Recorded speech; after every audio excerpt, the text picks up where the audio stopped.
Welcome to Rambam in Depth. Today we're going to focus on the Rambam's psak in Hilchos Ishus, Perek Dalet Halacha Aleph. The Rambam says, "Ein ha'isha miskadeshes ela l'ritzeina." A woman cannot be betrothed except with her consent. V'mekadesh isha bal karcha eina mekadeshes. And if someone is mekadesh an isha against her will, she's not considered married. Even though, when it comes to selling something, there's a law that if you coerce someone to sell something and you pay for it, so the Gemara in Bava Basra tells us that once there's coercion and you're getting the money for it, you're getting a benefit, so that is considered sufficient consent, and the kinyan is valid. But when it comes to Kiddushin, there's a machlekes in the Gemara Bava Basra, Daf Mem Ches Amud Beis, and the Gemara concludes, this is the opinion of a Meimar, that no, it's not a valid Kiddushin. Why is that? It was Mar Bar Rav Ashi. A Meimar says it is a valid Kiddushin. Mar Bar Rav Ashi says it is not valid. He says the reason for that is who asa shaloika hagen. He did something improper by coercing someone. Lefichach asa imay shaloika hagen. So therefore the sages responded in kind. V'afkina rabbanan l'kedushin minei, and they nullified, they withdrew the effect of kedushin from him. In other words, it seems that min Torah, biblically, it would be a valid kedushin, like any other kinyan, but because he did something wrong, the rabbi said, this is not a valid kedushin, because when a person marries, he says, Kedas Moshe v'Yisrael, he's subjecting his marriage to the will of Moses and the laws that pertain to Yisrael, to the Jewish people, so his marriage is invalid, rabbinically. That's how it seems from the Gemara. The Rambam does not go into this whole thing about it's not valid because he did the wrong thing and therefore the Chachamim nullified the marriage. He completely omits that. Now, from the Rambam's own words, the fact that he doesn't mention that it's only rabbinical, from him it seems that it is biblically not valid, which raises a question. The Gemara makes it clear that it's only rabbinically not valid, that the rabbis nullified the marriage. So the Chassam Sofer in his Chidushim on Masechta Bava Basra gives a very interesting explanation. He says there's another principle in halacha that the opinion, the dispute between Abaye and Rav in Tamura, but the halacha is that Kol ma da'amar Rachmana le'savid, i'avid le'mahani. Whenever the Torah tells you you're not allowed to do something, and you still do it, it has no effect. Since over here the man is marrying the woman against her will, he violates the biblical commandment of loy sachmeid. You're not supposed to covet. And since he violated that, it has no effect. The reason why the Gemara has to give another reason, because the Gemara is trying to justify why it's not a marriage, even according to the opinion that says that i'avid mahani, that if you did something wrong, it still has an effect. There's another way perhaps of answering the question why the Rambam doesn't mention that it's rabbinical, which gives us the impression that he holds it's biblically invalid. This is based, first of all, on a discrepancy, a stira, a contradiction in Rashi's opinion about this matter. In one place, in Masechta Kiddushin of Mem Daled Amin Aleph, Rashi explains why is it that you need the woman's consent for marriage. So he says because you need das makna. Whenever you sell something, you always have to have the knowledge and the consent of the one who's selling it. You're giving something of yours, you have to have your consent. And the same thing over here, the woman is giving of herself to her husband, so we need her consent. But then, in Rashi and Yevamos, Daf Yutes Amud Beis, Rashi quotes a pasuk. It says, "V'yatza v'holcha v'hoisa le'ish acher." After she gets her divorce, the Torah says, "V'holcha," that she goes, v'hoisa, and she becomes le'ish acher. She becomes attached to another man, which means she leaves her first husband after the get, and she marries a second one. And Rashi says that implies that she goes of her own volition. So why is there two separate teachings for the same thing? Why can't we just rely on the fact that you need das makna, you need the consent of the one who's giving, transmitting that which belongs to them to someone else. You need that in every situation where there is someone giving something of value to someone else. Why does he have to use this pasuk? And also, it's strange that there's no place, no source that we know of at least, where this drasha is recorded. And Rashi wouldn't make up his own drasha. He's going to create his own interpretation. And it's interesting that the Rebbe, on the pasuk in Bereshis, where it says that Lavan said we have to ask Rivka for her consent. We have to ask if she wants to get married to Yitzchak. So Rashi says, Mikan, from this pasuk, we derive that you cannot marry a woman against her will. So the Rebbe explains, what is Rashi trying to say when he says Mikan? From here we learn. He's trying to say that you can't derive it from the pasuk, V'holcha v'hoisel li'ish acher. You can't derive it from there. Why? According to Pshat, it doesn't mean that it's with consent, because in the very same pasuk it's talking about v'yatza, and she leaves her husband, and that biblically doesn't require her consent. So why would we think that the other part of the pasuk is talking about her consent? So according to Pshat, there's no indication from that pasuk that you need her consent. So why over here with Rashi introduce that pasuk to prove that you need consent? So there's two problems here. Number one, there's a contradiction in Rashi. And number two, it doesn't seem to be a good proof from the pasuk v'holcha v'hoisel ish acher. And really, a third question is, where did Rashi get this drasha from? So in order to answer this is what I'm saying is based on many of the different mechabrim of our period who say the same thing in different words. And I'd like to just add more bi or more hesber. In Kiddushin, there are two things that happen. And we're not talking about financial things that happen. Those are mostly rabbinical. We're talking about the concept of marriage, of the wife becoming betrothed and married to the husband, consists of two parts. There's one part where she becomes connected to the husband. She's selling herself, so to speak, to her husband. That creates the relationship between her and her husband. But then there's a second element. The second element is that, as the Ran in Nidarim, Daf Lamed, a famous Ran, that says that the woman is mafkir herself. She renders herself hefker, ownerless, as it were, where her husband gets her in a state of where she is not giving anything of herself, she is just rendering herself hefker. One could say that those two different aspects of marriage represent two separate effects. The first effect is that she becomes attached to the husband.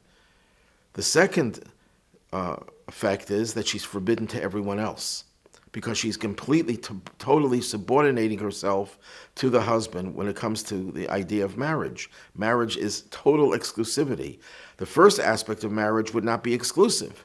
She's connected to the husband. You could sell something to one person. You could sell another part of it to another person. You could split it up. The second aspect of marriage says no. She's completely subordinated to the husband. Therefore, there's no room for anyone else. And as the many different authors point out, that the kinyan part is based on the giving of kesef. Well, how do we know that you can give kesef for a Kiddushin? We know that from the kicha mistei Ephron. When Avraham purchases the stei Ephron, he uses the word kach, kicha, and here also it says kikach isha. So we're talking about a kinyan like any other kinyan, where you are acquiring something from someone else. Someone is giving over their asset, whatever they have, to the other person. That's based on the giving of the kesef. But the isur, the prohibition, which comes from the complete hefker of the wife to the husband, that's based on the amira, the saying, Harayat Mekudeshesli, Kedas Moshe Yisrael, you are betrothed unto me according to the laws of Moshe and Yisrael. When you say that, that's what affects the second part. When she's silent in a marriage, the wife is silent, what she is doing is she is completely subordinating herself, and therefore that creates this isur, this prohibition to anyone else.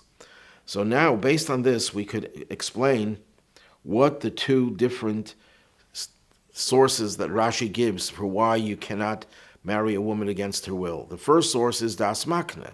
It's the first aspect of marriage where she is selling herself, so to speak, to the husband, and therefore it requires her consent. But there's another aspect, the aspect of isur, the prohibition on everyone else, where she has to go through a much more intense form of giving of herself. What is the difference? The difference is like this. Every transaction needs ratzon, needs consent. But there are different degrees in consent. So when you're talking about a standard conventional kinyan, the consent that's necessary could even come through coercion, as the Gemara explains, that when you force someone to sell you something, the person ultimately agrees. It's like any other type of business transaction where a person may sell his house, sell his car because he's short of cash and he needs the cash. So he's coerced into it, but he agrees to it under those circumstances. The same thing could be if you threaten a person, sell me your car or else you will be harmed and I'll pay for it full amount. So the Gemara says that because of the coercion, you're forced into the circumstances and you're getting the payment, you agree. But that's not considered to be a complete consent. So when it comes to the kinyan aspect, the first aspect of marriage, that suffices. When it comes to the second aspect of marriage, that doesn't suffice. You need absolute, total will. In other words, Kiddushin is different from any other kinyan, whereas every other kinyan, there's only one function that's happening. When it comes to Kiddushin, there are two separate functions, and for the second function, you need ratzon, you need will that's much stronger than the will, the ratzon that you need for a general transaction.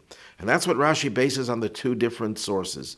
The source in Kiddushin, where he says you need das makna, that's referring to the first aspect of Kiddushin, where you're giving yourself, you're selling some aspect of yourself to the husband. That requires the conventional level of ratzon. And in that case, where you would be forced into it, and she gets a benefit out of it, she's willing to do it. It'd be like any other kinyan. But the second aspect you don't have there. So biblically, this marriage would be a bifurcated marriage. There'd be one aspect she'd be acquired, with quotation marks, to her husband. She'd belong to her husband, that they have a right to engage in what marriage entails. But the second part that renders her prohibited and the rest of the world and every other man, that's something she didn't fully agree to. That you need more ratzon, a more overt ratzon. Because in every kinyan, the kinyan is based on the act of acquisition. If you know that it's not consensual, then it compromises the kinyan. But the main thing is not the ratzon, is not the consent. The main thing is the act of acquisition.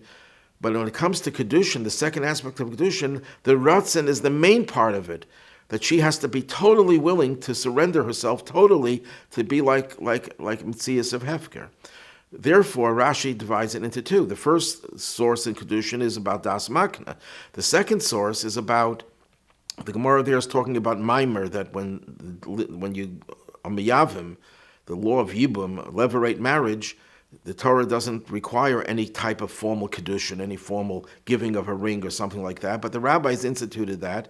But there, because the whole concept of Yibum is not based on will, it can be done against the will, and it's an effective kinyan. So there, when you're talking about Maimer, when the sages created this institution of giving kesef for Kiddushin, there it's based on the second aspect of marriage, where she's completely loses her independence, as it were, and that's based on v'holcha v'haisa. What does the word v'haisa mean? This is not a drasha that says that you have to have consent. V'haisa means she becomes totally subordinated.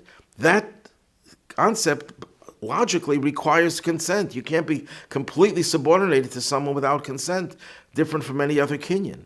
And that's what the Gemara means in Bava Basra when it says that the reason why this marriage, what's done through coercion, is not valid is not because the rabbis invalidated it. Yes, the rabbis had a role in it, but inherently it's lacking the second ingredient of marriage. The marriage is a split marriage. There is a kinyan, there's some kind of a kinyan like any other kinyan, but the second aspect of the marriage, the more important one that becomes forbidden to everyone, that wouldn't work. There's a Rogachover that actually says that civil marriage, everyone else disagrees with him, but he says that civil marriage does have an effect, but only the first part of marriage, that she belongs to him, and she needs even a get from that, according to the Rogachover. Not everyone agrees with that, but the second part of marriage, that she becomes forbidden to the whole world, that the civil marriage cannot create that kind of a concept. That's a concept that is solely based on the Torah. And here, when a man marries a woman without her full consent, she's connected to him on one hand, but she's not forbidden to the whole world. So the Rambam, by not quoting this Gemara, is trying to tell us that there's an inherent problem with this kind of a marriage. But then why does the Gemara say that it's based on the fact that the rabbis didn't like what he did? The Gemara doesn't use this for any time a person does something wrong. Let's say a Kohen marries a divorcee. He's not allowed to, but the marriage takes effect and they need a get. Why didn't the rabbis nullify that marriage? Why didn't they say, he did the wrong thing, we're going to nullify the marriage? And the answer is because the rabbis don't just nullify marriages because you didn't do anything that contradicts the concept of marriage. It's a prohibited marriage, but it doesn't undermine what a marriage is. A marriage has two parts to it. But when a person marries a woman against her will, you're undermining the very foundation of a marriage that has two parts to it. And you're eliminating the second part. She's not completely surrendering herself to the husband, and therefore that part of marriage, which renders her forbidden to everyone else, is lacking. And that's why the Gemara says the marriage is not valid. So is it rabbinical? Yes, the rabbis nullified the entire marriage, both parts, but biblically, the marriage already lost its complete state of what a marriage is. It's only a half a marriage, and the rabbis got rid of the other half. There's a lot more to discuss on this matter, but I just wanted to give you the gist of it that is discussed at very great length by many of the Rosh Yeshivas of the last few generations who focus on these two different elements of Kiddushin.